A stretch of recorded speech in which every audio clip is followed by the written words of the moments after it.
الحمد لله رب العالمين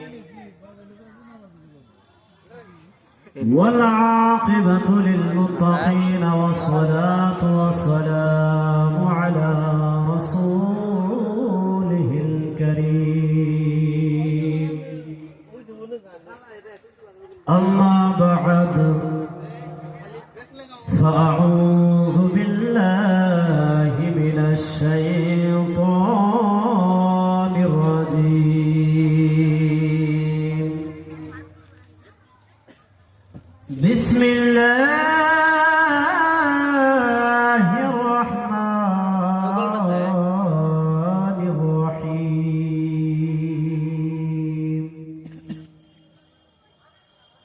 قل تحبون الله فاتبعوني يحببكم الله صدق الله العظيم وبلغنا رسوله النبي الأمين الكريم والحمد لله رب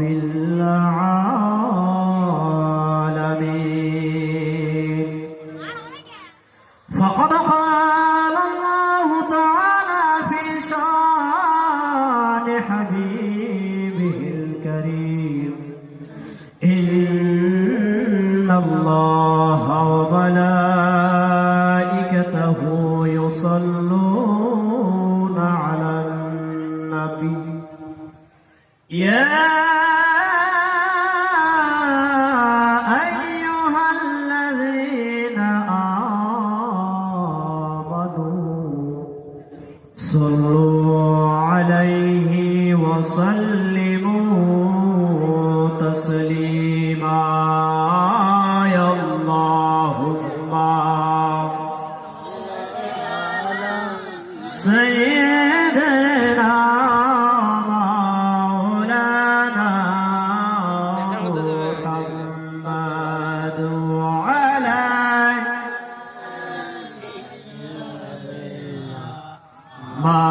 مولانا محمد اللهم صل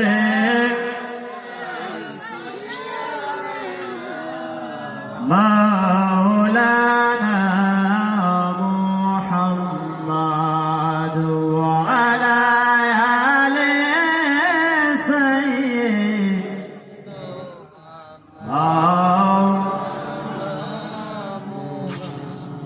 محمد দয়াল নবী কেন্দে বলে আমায় তোমরা মেরো না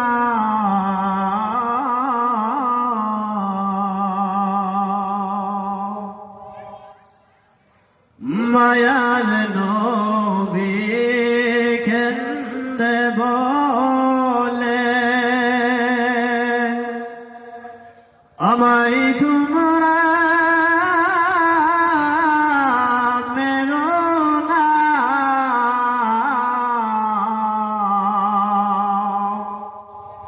আমি যে গো দয়াল নবী আমায় পাগল বইল না আল্লাহুম্মা সাল্লি সাইয়্যিদানা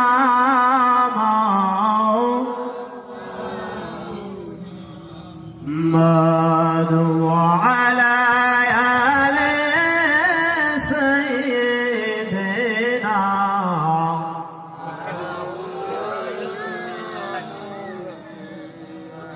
আমরা যারা পিছনে বসে আছি সবাই অল্প জিকির করে আর ধীরে ধীরে আমরা আগে আসি বলেন লা ইলাহা ইল্লাল্লাহু লা ইলাহা আর জোরে লা ইলাহা ইল্লাল্লাহু লা ইলাহা লা ইলাহা ইল্লাল্লাহু লা ইলাহা হাসবি রাব্বি জাল্লাল্লাহ মা ফি কলবি গায়রুল্লাহ হাসবি রাব্বি জাল্লাল্লাহ মা ফি কলবি গায়রুল্লাহ নূর মুহাম্মদ সাল্লাল্লাহ নূর মুহাম্মদ সাল্লাল্লাহ লা ইলাহা ইল্লাল্লাহ লা ইলাহা ইল্লাল্লাহ লা ইলাহা ও মায়া বলে বিলাল রে মুহাম্মাদের কালিমা সাড়িয়া দে ও মায়া বলে বিলাল রে মুহাম্মাদের কালিমা সাড়িয়া দে বিলাল বলে জীবন দিব বিলাল বলে জীবন দিব নবীর কালিমা ছাড়ব না লা ইলাহা আর জোরে লা ইলাহা ইল্লাল্লাহু লা ইলাহা ইল্লাল্লাহু লা ইলাহা লা ইলাহা ইল্লাল্লাহু মুহাম্মাদুর রাসূলুল্লাহ সাল্লাল্লাহু তাআলা আলাইহি ওয়াসাল্লাম। জয় লাভ আজকের এই সভাপতি সাহেব আজকে পবিত্র সভার মুখ্য অতিথি হযরতুল আল্লামা মাওলানা মুফতি আমজাদ আলী সাহেব হযরত আল্লামা মাওলানা মুফতি ওমর আলী সাহেব হযরত মাওলানা মুফতি হায়দার আলী সাহেব হযরত মাওলানা মুফতি ইনামুল হক সাহেব সবাই আমাদের সম্মুখে আমাদের কাছে উপস্থিত আছে। আমাদের চাইতে আমার থেকে ওনাদের বক্তব্য মধুর কণ্ঠে মধুর ভাষায় আপনাদেরকে শোনাই দিই। আমি ছোট মানুষ আজকে এই জায়গায় বসেছি শুধুমাত্র আপনাদের কাছ থেকে দোয়া নেওয়ার জন্য। যা কিছু বলি যেন মহান আল্লাহ রাব্বুল আলামিন আমরা যা শুনি যা আমল করার জন্য তৌফিক দেন, সকলে বলেন আমিন। আমি আমার হৃদয়স্থল থেকে আপনাদের সবাইকে সালাম জানাচ্ছি। আসসালামু আলাইকুম ওয়া রাহমাতুল্লাহি তাআলা ওয়া বারাকাতুহু। আসলে আমরা সকলে মিলে সেই মহান প্রভু সেই মহান মালিক যে মহান মালিক আজকে আমাদেরকে পবিত্র জান্নাতে বসার সুযোগ দিয়েছে, তাই আসলে আমরা সকলে মিলে সেই মহান প্রভু সেই মহান মনিবের একবার শুকরিয়া আদায় করে নেই। জোরে বলেন আলহামদুলিল্লাহ। আমি খুতবার করে পবিত্র কোরআনুল কারীম থেকে ছোট্ট একটি আয়াতে কারিমা তেলাওয়াত করেছি। সে আয়াতের কিছু উপব্যাখ্যা করে আমি আপনাদের কাছ থেকে বিদায় দিয়ে বলে আশা রাখলাম। মহান আল্লাহ রাব্বুল আলামিন পবিত্র কালামে মুকদ্দাসের ভিতরে বলেন, কুল ইন কুনতুম তুহিব্বুনাল্লাহ ফাত্তাবিউনি ইহবিবিকুমুল্লাহ। আল্লাহ রাব্বুল আলামিন আল্লাহর নবী রাহমাতুল লিল আলামিন আমার আপনার নবী রাহমাতুল লিল আলামিনকে মহান আল্লাহ ডেকে বলেন, ওগো আমার হাবিব, ওগো আমার নবী,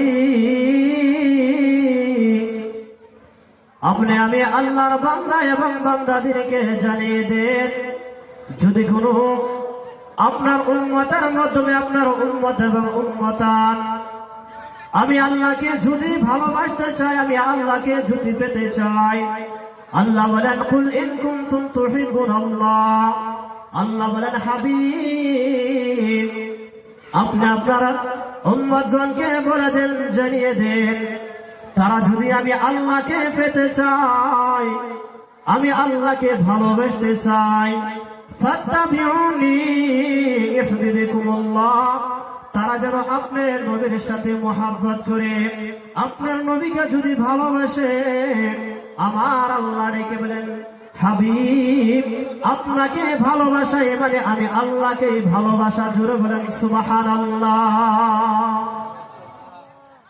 আল্লাহ পবিত্র কুরআনুল কারীমের ভিতরে বলে দিলেন, যদি কোনো মানুষ আল্লাহকে পেতে চায় এবং আল্লাহকে ভালোবাসতে চায়, আমার আল্লাহ আমার নবীর মাধ্যমে জানিয়ে দিলেন, হাবিব বলে দেন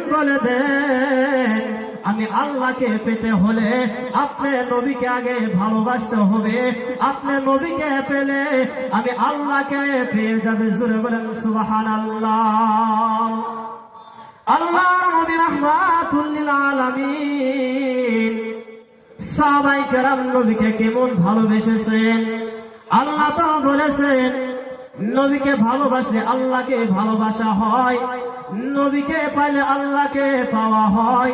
আমার সাহাবায়ে কেরামের জীবনী আপনি দেখেন, সাহাবায়ে কেরাম নবীকে কেমন ভালোবেসেছেন, নবীকে কেমন মহব্বত করেছেন। সাহাবী রাসূল হযরতে বিলাল রাদিয়াল্লাহু তাআলা আনহু, তিনার জীবনী আপনি খুলে দেখেন, হযরতে বিলাল রাদিয়াল্লাহু তাআলা আনহু ওই ইসলামের কলিমা পড়ার জন্য, নবীর কলিমা পড়ার জন্য হযরতে বিলাল কে কত কষ্ট দিয়েছে। আহারে মুসলমান, আমরা সেই নবীর উম্মত হইলাম, আমরা কষ্ট করি না, আমরা কোনো জিহাদের ময়দানে যাই না, আমরা কোনো জিহাদ করি না, মানুষের সাথে কোনো কথা বলি না। ওই সাহাবায়ে কেরামের জীবনী আপনি খুলে দেখেন, হযরতে বিলাল রাদিয়াল্লাহু তাআলা আনহু ওই নবীর কলিমা পড়ার জন্য ওই মরুভূমি, ওই মক্কা মরুভূমিতে ওই কাফের দুষ্ট বেঈমানেরা হযরতে বিলালকে কেমন কষ্ট দিয়েছে। বাবা শুনেন শুনেন, হযরতে বিলাল যখন নাকি আমার নবীর কলিমা পড়লো, লা ইলাহা ইল্লাল্লাহু মুহাম্মাদুর রাসূলুল্লাহ, বিলাল যখন নবীর কলিমা পড়লো, ওই কাফেরের বেঈমানেরা আবু জেহেল, আবু উতবা ওনারা ডেকে বলল, বিলাল রে তুমি নাকি মুহাম্মাদের কলিমা পড়েছো, বিলাল তুমি মুহাম্মাদের কলিমা ছেড়ে দাও, যদি তুমি মুহাম্মাদের কলিমা না ছাড়ো বিলাল তোমাকে আমরা হত্যা করে ফেলবো। হযরতে বিলাল দুই চোখের পানি ছেড়ে দিয়া বলে, ওরে কাফের বেঈমান, যেই নবীকে ভালোবেসেছি, যে নবীর কলিমা পড়েছি, সেই নবীর কলিমা ছাড়বো না, সেই নবীর কলিমা ছাড়বো না। আমাকে যদি তারা শহীদ করে দেস, তবু আমি সেই নবীর কলিমা ছাড়বো না। হযরতে বিলালকে কেমন কষ্ট দিয়েছে, হযরতে বিলাল রাদিয়াল্লাহু তাআলা আনহুকে মাথায় থেকে না পাও পর্যন্ত পাথর মেরেছে ওই মরুভূমির বালিতে। হযরত বিলালকে মরুভূমির বালুতে শোয়া রাখছে। হযরত বিলালের সিনার উপরে পাথর রেখে দিয়েছে। হযরত বিলাল বলে, ওরে নিষ্ঠুর কাফের, তোরা শুন শুন শুন, আমার আল্লাহ কুরআনুল কারীমের ভিতরে বলে দিয়েছে নবীর ভালোবাসে নাকি আল্লাহকে ভালোবাসা হয়, নবীকে পেলে নাকি আমার আল্লাহকে পেওয়া যায়। তোরা যতই কষ্ট দেস আমি নবীকে ছাড়বো না, আমি নবীকে মুহাব্বত করে যাব। জোরে বলেন সুবহানাল্লাহ। হযরত বিলাল কত কষ্ট করেছে ইসলাম গ্রহণ করার জন্য, আর আমরা ঘরে বসে বসে ইসলাম পেয়েছি তবে নবীকে ভালোবাসতে চাই না। দেখেন, নবীকে ভালোবাসলে আমাদের লস হবে না, লাভ হবে। আল্লাহর নবী রাহমাতুল লিল আলামিন সহিহ বুখারীর ভিতরে বলেন, লা ইউমিনু আহাদুকুম হাত্তা আকুনা হাব্বা ইলাইহি মিন ওয়ালিদিহি ওয়ান নাসি আজমাইন। আল্লাহর নবী রাহমাতুল লিল আলামিন সহিহ বুখারীর ভিতরে বললেন, আমরা যা ইমানদার দাবি করি, আমরা সবাই বলি আমরা ইমানদার মুসলমান। দেখেন, ইমানদার মুসলমান কাকে বলে? ইমান হলো আলাদা, মুসলমান হলো আলাদা। ইমান হলো আলাদা বস্তু, মুসলমান হলো আলাদা বস্তু। আল্লাহর নবী রাহমাতুল লিল আলামিন বুখারী শরীফের ভিতরে বলল যে লা ইউমিনু, তোমরা কখনোই মুমিন হতে পারবা না। কখন পর্যন্ত? আল্লাহর নবী রাহমাতুল লিল আলামিন বললেন, তুমি তোমার মার থেকে, তুমি তোমার বাবার থেকে, তুমি তোমার সন্তানের চেয়ে, তুমি তোমার বিবি স্ত্রী থেকে, আত্মীয় স্বজন থেকে, দুনিয়ার যত সম্পদ মাল টাকা পয়সা হয়েছে সমস্ত বস্তুর চাইতে যদি তুমি আমি নবীকে ভালো না বাসো, আমার নবী বলে তুমি কখনো ইমানদার হতে পারবা না। ইমানদার হতে হলে আমার নবীর প্রেম, আমার নবীর ভালোবাসা যার ভিতরে রয়েছে সে যেন হলো ইমানদার। জোরে বলেন সুবহানাল্লাহ। নবীর প্রেম, নবীর ভালোবাসা, নবীর আদর্শ যার ভিতরে রয়েছে সে হলো মুসলমান। আল্লাহ নবী রাহমাতুল লিল আলামিন যারা নাকি নবীকে ভালোবেসে দুনিয়া থেকে বিদায় হয়ে গেল, হযরত আবু বকর সিদ্দিক রাদিয়াল্লাহু তাআলা আনহু নবীকে ভালোবাসলো।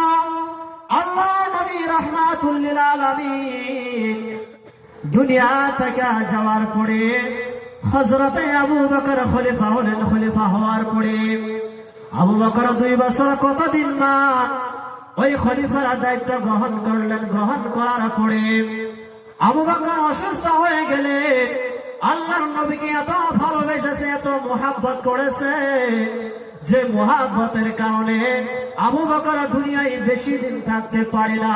ওই মুহাব্বতে আবু বকর ধীরে ধীরে ওসল হয়ে গেলেন। যখন নাকি হযরত আবু বকর সিদ্দিক রাদিয়াল্লাহু তাআলা আনহু ধীরে ধীরে অসুস্থ হয়ে গেলেন, অসুস্থ হয়ে যাওয়ার পরে এমন একটা সময় আসলো, আসার সময়ের পরে হযরত আবু বকর সিদ্দিক হযরত আলী রাদিয়াল্লাহু তাআলা আনহুকে দেখলো। হযরত আলীকে যখন ডাকা হলো, হযরত আলী আবু বকরের সম্মুখে হাজির হলো।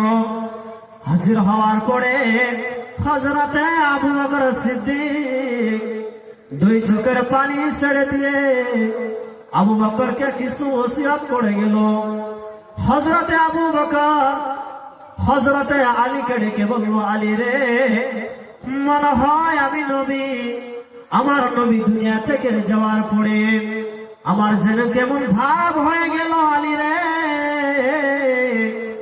মনে হয় আমি আবু বকর বেশি দিন দুনিয়ায় থাকবো না। হযরত আলীকে আবু বকর ডেকে বলল, আলী রে, যখন আমি আবু বকর দুনিয়া থেকে বিদায় হয়ে যাব, আলী রে তোমাকে কিছু ওসিয়ত আমি আলী বলে যাই, আলী রে সেই ওসিয়ত গুলি তুমি আমাকে পুরা করে দিও। আবু বকর কাঁদে আর বলে, আলী যে হাত দিয়ে তুমি আমার নবীকে কুসুম দিয়েছো, আলী রে আমার মনে আশা, আমার মনে বড় আশা রে আলী, তুমি তোমার হাত দিয়ে তুমি আমাকে কুসুম দিও। আর আলী রে যে হাত দিয়ে তুমি আমার নবীকে কাফন পরাইছো, কাপড়ের কাপড় পরিধান করাইছো, আলী রে তুমি আমি আবু বকরকে সে হাত দিয়ে আমাকে কাফন পরায়ো। আর আলী রে আখিরি ওসিয়ত করে যায়, আলী রে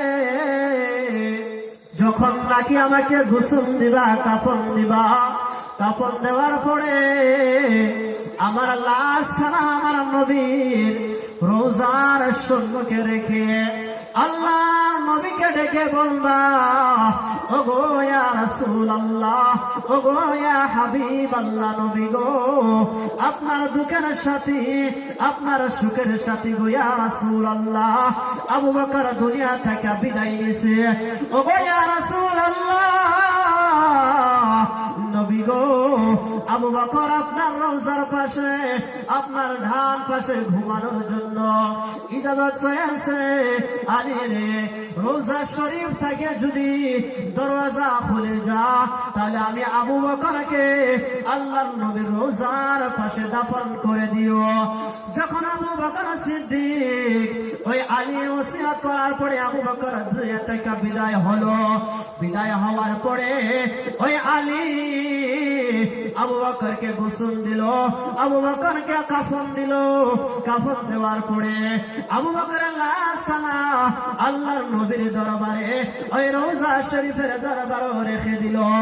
রেখে দেওয়ার পরে হযরতে আলী বললেন, আমি আল্লাহর নবীর রওজা শরীফে যখন আবু বকরের লাশ রেখে দিলাম, রেখে দেওয়ার পরে আমি আল্লাহর রাসূলকে বললাম, ইয়া রাসূলুল্লাহ, ইয়া হাবিবাল্লাহ, নবী গো, ওগো নবী আপনার দুঃখের সাথী, আপনার সুখের সাথী আবু বকর বিদায় নিয়েছে, ওগো ইয়া রাসূলুল্লাহ, ওগো ইয়া হাবিবাল্লাহ, নবী গো আপনার পাশে ঘুমানোর জন্য ইজাজত চেয়েছে, হুকুম চেয়েছে, আদেশ চেয়েছে, ইয়া রাসূলুল্লাহ আপনি যদি হুকুম দেন আবু বকরকে আমরা আপনার পাশে দাফন করে দিব।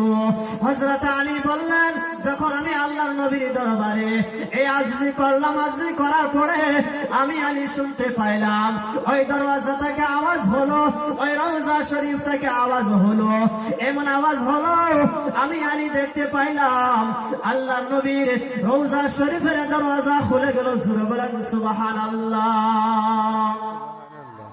আবু বকরকে ওসিয়ত করলো, ওসিয়ত করার পরে ওই নবীর রওজা শরীফ থেকে দরওয়াজা খুলে গেল। হযরতে আলী বলল, আমরা আবু বকরকে ওই নবীর রওজা শরীফে, ওই নবীর রওজা শরীফের ডান পাশে আমরা দাফন করে দিয়েছি।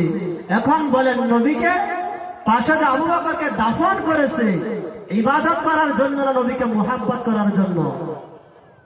নবীকে মুহাব্বত করার জন্য, নবীকে ভালোবাসা করার জন্য সাহাবায়ে কেরাম ওই আল্লাহ নবী রাহমাতুল লিল আলামিনের পাশে ওই আবু বকরকে দাফন করে দিয়েছে। আর আমরা যদি সেই নবীকে মুহাব্বত করে, সেই নবীকে ভালোবেসি, আল্লাহর নবী দুনিয়া থাকার অবস্থায় আল্লাহর হাবিব রাহমাতুল লিল আলামিন 10 জন সাহাবায়ে কেরামকে জান্নাতি ঘোষণা করেছে। জোরে বলেন সুবহানাল্লাহ। 10 জন সাহাবীকে আল্লাহর নবী রাহমাতুল লিল আলামিন জান্নাতি ঘোষণা করেছে। এখন আপনারাই বলেন, নবীকে ভালোবাসা দরকার আছে না নাই? নবীকে ভালোবাসা দরকার আছে। দেখেন, ইবাদত হলো একটি বস্তু, ভালোবাসা হলো আরেকটি বস্তু। ইবাদতের মাধ্যমে আল্লাহ এবং আল্লাহর রাসূলকে রাজি করা যায়, সে মুহাব্বতের মাধ্যমেও আল্লাহ এবং আল্লাহকে রাজি করা যায়। আল্লাহ তো পবিত্র কোরআনে মুকাদ্দাসে বলেছে, কুল ইন কুনতুম তুহিব্বুনাল্লাহ ফাত্তাবিউনি ইউহিব্বুকুমুল্লাহ। যদি কোনো বান্দা যদি আল্লাহকে পেতে চায়, আল্লাহ বলেন তোমরা কি করো, আমার হাবিবের অনুসারী করো, আমি আমার হাবিবকে ভালোবাসো। আমি হাবিবকে, আমার হাবিবকে ভালোবাসায় মানে আমি আল্লাহর ভালোবাসা হয়ে যাই। জোরে বলেন সুবহানাল্লাহ। একবার জোরে শুরু করে নেন, আল্লাহুম্মা সাল্লি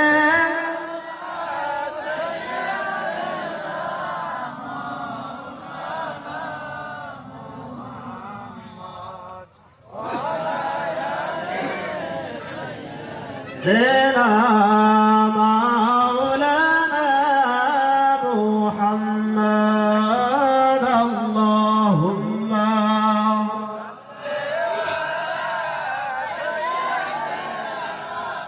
مولانا محمد وعلى مولانا।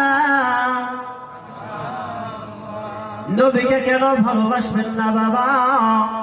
ওই কাল হাসরের ময়দানে যখন নাকি ওই মুসিবতের সময় মহান আল্লাহ রাব্বুল আলামিন হাকিম সেজে বসবে, যখন আমি আপনি গুনাহগার হব, গুনাহগার ওই হাসরের ময়দানে আমাকে আপনাকে কে তড়াইবে, আমাকে আপনাকে কে বাঁচাবে? ওই জাহান্নাম থেকে আমাকে আপনাকে কে বাঁচাইবে? আল্লাহর নবী রাহমাতুল লিল আলামিন বললেন, ওরে উম্মত, ওই কাল হাসরের ময়দানে, যে ময়দানে নাকি তোমার কেউ আপন হবে না। আজকে তুমি মুসিবতে পড়লে তোমার বন্ধু বান্ধবের সেবা নাই, তোমার বন্ধু বান্ধবের অভাব নাই, তোমার ভাই ভাইস্তার অভাব নাই, তোমার বাবা মার অভাব নাই। তোমাকে সেই মুসিবত থেকে তোমাকে রক্ষা করে নিয়ে আসবো। কিন্তু হাসরের ময়দানে, ওই কঠিন ময়দানে আমার আপনার নবী রাহমাতুল লিল আলামিন ডেকে বলল, ওরে উম্মত, উম্মত রে, কাল হাসরের ময়দানে আমি নবীকে ছাড়া কাউকে আপন পাবা না। যখন আমি আপনি গুনার বোঝা মাথায় লইয়ে, ওই গুনাহ লইয়ে কাল হাসরের ময়দানে ওই একই নেকির জন্য নিজের ছেলে নিজের মেয়ে ওই স্ত্রীর কাছে চলে গিয়া বলবো, ওরে সন্তান রে, দুনিয়াতে তোকে আমি মানুষ করলাম, তোর পিছনে টাকা পয়সা খরচ করলাম, এমন কোন অভাব তাকে দেই নাই সন্তান। আজকে আমি তোর বাবা বিপদে পড়েছি, সন্তান দে দে দে, আমি বাবাকে একখানা নেকি দে। সন্তান দেখে বলবে, ওরে দুনিয়ার মানুষ গো বাবা, তুমি শুনো, দুনিয়াতে আমার কোনো বাবা ছিল না। আপনি যখন আপনার স্ত্রীর কাছে বলবেন, আপনার স্ত্রী আপনাকে একখানা নেকি দিয়ে সহায় করবে না। সমস্ত মানুষ এক জায়গায় জমা হয়ে কাল হাসরের ময়দানে আমরা সবাই এক জায়গায় জমা হব। জমা হওয়ার পরে সবাই আলোচনা করব, আলোচনা করার মাধ্যমে আমরা সবাই হযরতে আদম নবীর কাছে চলে যাব। যখন নাকি আদম নবীর কাছে চলে যাব, হযরতে আদমকে গিয়ে বলবো, গো জাতির পিতা আদম, আপনি তো আমাদের বাবা, আপনি তো জাতির বাবা। হযরতে আদম, আজকে আপনি আমাদেরকে রক্ষা করেন, আপনার সন্তান আমরা, আমাদেরকে ওই বিপদের থেকে রক্ষা করেন। হযরতে আদম বলবো, ওরে সন্তান শুনো, আমি তোমাদের জাতি পিতা আদম, আজকে তোমাদেরকে পারবো না। ইযহাবু ইলা গায়রি বলে হযরতে আদম আমাদেরকে তাড়ায়া দিবে। আমরা যাব মুসা নবীর কাছে, মুসা নবী আমাদেরকে তাড়ায়া দিব। আমরা যাব ঈসা নবীর কাছে, ঈসা নবী আমাদেরকে তাড়িয়ে দিব। এমন করে সমস্ত নবী, সমস্ত পয়গম্বরের কাছে আমরা চলে যাব। কোন নবী, কোন পয়গম্বর আমাদেরকে তাড়াইবে না, কোন রাসূল আমাদেরকে তাড়াইবে না। লাশ মুহূর্তে হযরত মুসা নবীর কাছে চলে যাব। হযরত মুসা নবীকে গিয়া বলবো, ওগো আল্লাহর নবী মুসা, আপনি আমাদেরকে আজকের ওই বিপদের থেকে রক্ষা করেন। মুসা নবী বলবো, ওরে উম্মত শুনো শুনো, আমি পাইবো না তোমরা এমন একজন নবীর কাছে চলে যাও যে নবী তোমাদেরকে তাড়াইয়া দিব না। হযরত মুসা নবী ডেকে বলবো, ওরে উম্মতের দল শুনো শুনো, তোমরা চলে যাও ওই আখিরি নবী মুহাম্মদুর রাসূলুল্লাহর কাছে। ওই নবীর কাছে গেলে তোমাদেরকে নিশ্চয় শাফাআত করবে। সমস্ত মাগরিব মানুষ দৌড়ে ওই আখিরি নবী আমার আপনার নবী রাহমাতুল লিল আলামিন তিনার কাছে চলে গিয়ে বলবে, ইয়া রাসূলুল্লাহ, ওগো ইয়া হাবিবাল্লাহ, নবী গো, হযরতে আদমের কাছে চলে গেলাম, হযরতে আদম তাড়িয়ে দিল। হযরতে মুসার কাছে গেলাম, ইয়া রাসূলুল্লাহ, মুসা তাড়িয়ে দিল। হযরতে ঈসার কাছে গেলাম, ইয়া রাসূলুল্লাহ, হযরতে ঈসা তাড়িয়ে দিল। হযরতে ইয়াকুবের কাছে গেলাম, ইয়া রাসূলুল্লাহ, হযরতে ইয়াকুব তাড়িয়ে দিল। ইয়া রাসূলুল্লাহ, সমস্ত নবী সমস্ত পয়গম্বরের কাছে চলে গেলাম, ইয়া রাসূলুল্লাহ, কোন নবী শাফাআত করলো না, কোন নবী আমাদের কথা মানলো না। ইয়া রাসূলুল্লাহ, ইয়া রাসূলুল্লাহ, আপনি যদি আমাদেরকে তাড়িয়ে দেন, আজকে আমরা কোথায় যাব? আমার আপনার নবী সিজদায় পড়ে কাঁদবে, ওরে উম্মত, মুসা তাড়াইতে পারে, ঈসা তাড়াইতে পারে, ইয়াকুব তাড়াইতে পারে, নূহ তাড়াইতে পারে, লূত তাড়াইতে পারে, হযরত ইব্রাহিম তাড়াইতে পারে। ওরে উম্মত শুনো শুনো, সমস্ত নবী তোমাদেরকে তাড়িয়ে দিব। আমি নবী বলে দিলাম, আমি নবী তোমাদেরকে তাড়াবো না। আজকে আমি তোমাদের জন্য ওই মহান আল্লাহর কাছে তোমাদের সুপারিশ করার জন্য আমি আল্লাহর কাছে দোয়া করব। মহান আল্লাহ আজকে দোয়ার উসিলায় ওই মহান আল্লাহ আমার আপনার নবীর দোয়া কবুল করে ওই গুনাহগার উম্মতকে ওই জাহান্নাম থেকে আমার নবীর দোয়ার খাতিরে, আমার নবীর উসিলায়, আমার নবীকে ভালোবাসার কারণে মহান আল্লাহ রাব্বুল আলামিন ওই জাহান্নাম থেকে আমাদেরকে জান্নাতে দিবে। জোরে বলেন সুবহানাল্লাহ। তাহলে বলেন, নবীকে ভালোবাসার দরকার আছে না নাই? সাহাবায়ে কেরাম নবীকে জীবন দিয়ে ভালোবেসেছে, আমাদের জীবন দিতে হয় না। আমরা যদি অন্তর থেকে নবীকে ভালোবাসি, সেই ভালোবাসায় আমাদের জন্য যথেষ্ট। ওই কারণে একজন শায়রে ইসলাম গজলের ভিতরে বলেছিল, নবীর চরণেতে সারা জীবন আমি থাকবো। থাকবেন তো নবীর চরণে? দুই হাত তুলে দেখা দিন, আমরা সবাই নবীকে ভালোবাসবো তো, নবীর চরণে থাকবো তো? সবাই একসাথে বলবেন, নবীর চরণেতে সারা জীবন আমি থাকবো, ভালোবেসে নবীজিকে, ভালোবেসে নবীজিকে হৃদয় মাঝে আমি রাখবো। নবীর চরণেতে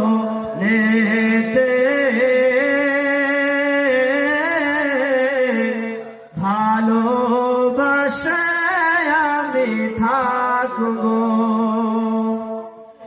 মিলাদ কিয়ামে দুরূদ সালামে, মিলাদ কিয়ামে দুরূদ সালামে নবীজিকে খুশি করব।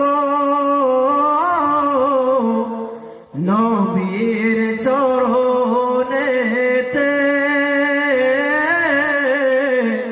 সারা জীবন আমি থাকবো, নবীর চরণেতে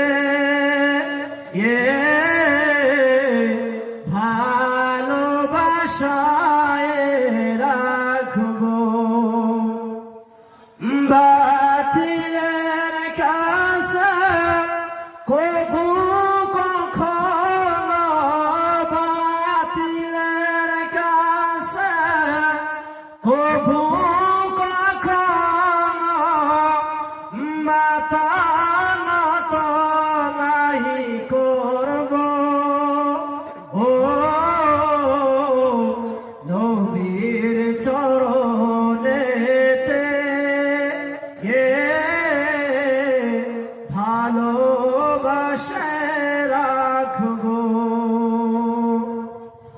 নবীকে, ওই নবীর জন্য আমাদের জীবন দিতে হবে না। সাহাবায়ে কেরাম নবীকে পাওয়ার জন্য নিজের জীবনকে বিলিয়ে দিয়েছে। সাহাবায়ে কেরাম নবীকে পাওয়ার জন্য ওই রক্ত ঝরিয়েছে।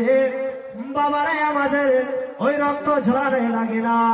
আমাদের শুধুমাত্র আমরা যদি নবীকে ভালোবাসতে পারি, আমরা যদি ওই নবীকে ভালোবাসতে পারি, ওই নবীর ভালোবাসার কারণে ওই হাসরের ময়দানে, ওই কবরের মাঝে, যে কবরের ভিতরে বাবা আপনি দুনিয়াদারির ভিতরে যতই ইবাদত যতই বন্দেগী করেন, কবরের ভিতরে তিনখানা প্রশ্ন হবে। এক নম্বর প্রশ্ন হলো মান রাব্বুকা, তোমার রবকে।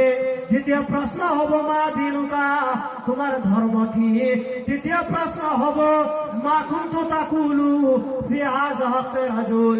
তৃতীয় নম্বর প্রশ্ন হলো আমার আপনার নবীকে নিয়ে যদি আপনি আমার নবীর বিষয়ে তিন নম্বর প্রশ্নের জবাব যদি আমরা সঠিকভাবে দিতে পারি, আমার আল্লাহ ডেকে বলবে, ওরে ফেরেশতা শুনো শুনো শুনো, আমার বান্দা দুনিয়াতে যা করেছে, আমার আল্লাহকে চিনেছে, ওই দিনকে মেনেছে, দিনের সাথে সাথে সে নবীকেও ভালোবেসেছে, সেই নবীকে মোহাব্বত করেছে। ওই নবীকে মোহাব্বত করার কারণে ওই তৃতীয় নম্বর প্রশ্ন হলো মা কুনতু তাকুলু ফি হাযা হাক্কা রাজুল। তৃতীয় নম্বর প্রশ্নের উত্তর যদি আপনি সঠিকভাবে দিতে পারি, আমার আল্লাহ ফেরেশতাদের মাধ্যমে বলবে, ফেরেশতারে তাকে তোরা জান্নাতি করে দে। সুবহানাল্লাহ। ওই খবরেও তিনখানা প্রশ্ন, তিনখানা প্রশ্নের মাধ্যমেও তৃতীয় নম্বর প্রশ্ন আমার আপনার নবীর বিষয় হবে। যদি আপনি ওই নবীকে দুনিয়াতে চিনি, আমরা যদি নবীকে দুনিয়াতে যদি মানি, ভালোবাসি, ওই কবরে আমরা শান্তিতে থাকতে পারবো। আর যদি আমরা ওই কবরে যদি আমরা সেই নবীকে যদি না চিনি, দুনিয়াতে যদি আমরা নবীকে না চিনি, আমরা নবীকে যদি না মানি, ওই কবরের মাধ্যমে আমরা নবীকে চিনব না। আমরা এক কথায় বলবো লা ইয়াদরি আফসুস, আমরা দুনিয়াতে চিনতে পারলাম না, আজকে ওই কবরে আমরা চিনতে পারলাম না। যদি আমরা ওই নবীকে দুনিয়াতে চিনি, নবীকে যদি আমরা ভালোবাসি, কবরের নিচে আমরা নবীকে চিনব। তারা বলেন সেই নবীকে আমাদের ভালোবাসা দরকার আছে না নাই? নিশ্চয় আছে। একবার দুরূদ শরীফ পড়েন, আল্লাহুম্মা সাল্লি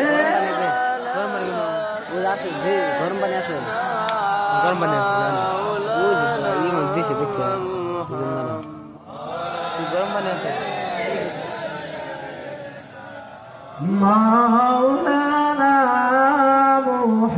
মুহাম্মদ, আল্লাহুম্মা সাল্লি আলা সাইয়্যিদিনা মাওলানা মুহাম্মদ ওয়া আলা আলি সাইয়্যিদিনা